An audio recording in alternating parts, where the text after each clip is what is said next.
Hello, my name is Noor. I'm grade 3B. And my name is Ceylan, and I'm 3B. We are talking about seed germination. Seeds need water and worms to grow.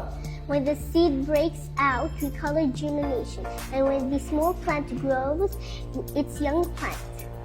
So to make a plant, we need a cup, tissue, seeds, and a bottle filled with water. First, we roll it like this, and then we put it in the cup, and then have a tissue and do this and put it inside,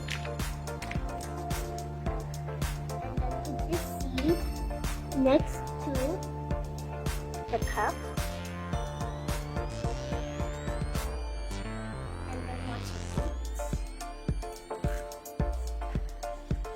So, dear student, this is the last stage of seed germination.